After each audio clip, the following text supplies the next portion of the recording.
I'm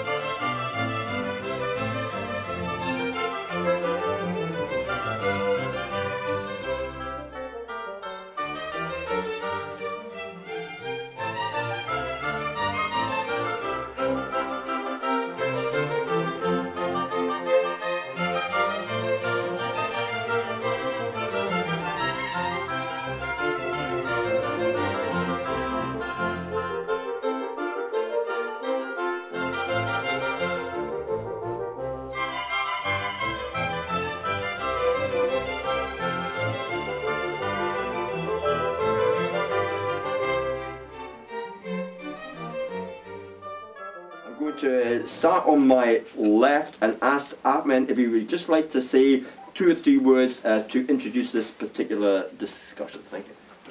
Hi. Good evening, everybody. I think the tone is quite sad at the moment, and just fingers crossed that something will come up in Copenhagen. So thank you for the opportunity. We need to be out there on the streets, and I think that's the message that comes from the age of stupid, that if we don't do it now, that in 2050, in 2015, we'll hit that +2 degrees. There's no doubt about it, despite some of the positive things that have happened in Scotland, for example, the Climate Change Act, the age of stupid is still pretty much alive and well in Scotland, with some incredibly stupid proposals in the pipeline. Around about 75% of historic carbon emissions have been produced by us in the rich world, even though we're only about 20% of the population. And we really need to make an impact on climate change now, because the effects of it will kill people. It's us who are causing the problems of climate change. Us, the current generation, us, the rich world. It's us who will suffer. It isn't something that is just going to be left to our children or their children. It is this generation who will suffer the impacts. And it's also us who can solve it. Would anyone like to kick off things, gentlemen? I've been reflecting in the last half hour on the film and on the implications it has for my lifestyle.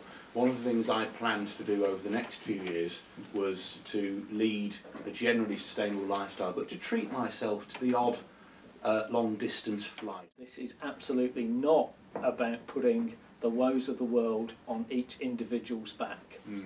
What we want people to do is join up collectively to act as citizens, to campaign for change. The industries that's been developed in countries like Zambia and Maldives, Kenya, and these places, the whole society depends on you flying there. So I mean, I'm all for everyone to look after their carbon footprint, but there's a balance that you have to strike there. We need to think about our own individual carbon footprint, but there is big business out there who are determined, you know, because it's making a lot of money for them to, you know, just keep on pumping out tons of CO2, and we have to do something collectively about that. Is it almost wasting time and effort trying to get everybody to start clicking off little light switches here and there, or and that energy could be put more into getting more people to sign up to actually campaign for things and getting bigger marches on the go?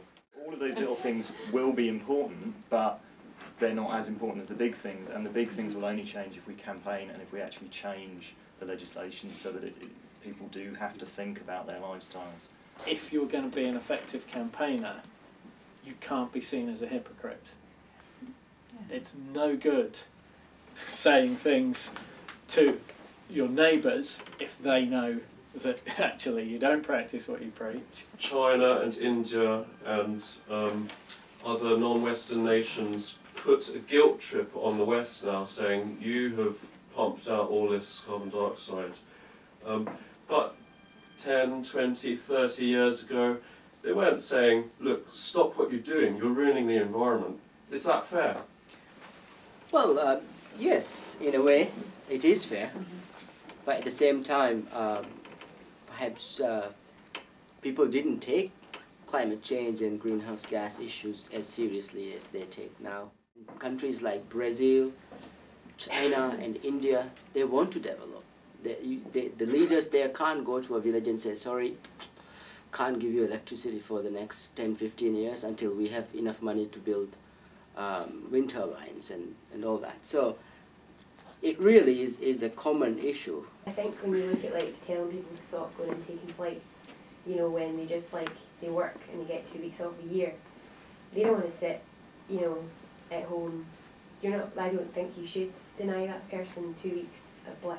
We'll often come up against those confrontational situations where people say, well, you know, I need those 2 weeks of holiday and I need to fly backwards and forwards, backwards and forwards. Well, fine.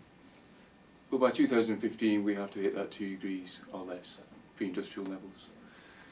And a little bit of discomfort for people, and a little bit of discomfort saying, well, you know, I'm sorry about the difficult life you have, but the sad fact and the truth is that, you know, there's an incredible vast number of people that around the world are now suffering from climate change. And we have to get that message across. What most people don't realise is that well over 70% of flights are not taken by people who are just taking one flight in the year for their 2 weeks in the sun. In fact, the majority of flights are taken by 70% of flights taken by ABC1 social category people, and the main purposes are either business trips or weekend breaks to European cities. Non-essential journeys. So it's not about someone sacrificing the one opportunity they have. It's about getting the other people to sacrifice the multiple opportunities they have.